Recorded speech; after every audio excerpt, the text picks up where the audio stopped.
سبح اسم ربك الأعلى الذي خلق فسوى والذي قدر فهدى والذي أخرج المرعى فجعله غثاء نحوا سنقرئك فلا تنسى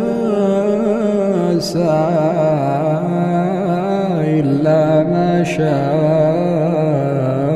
الله إنه يعلم الجهر وما يخفى ونيسرك لليسرى فذكر إن نفعت الذكرى سيذكر من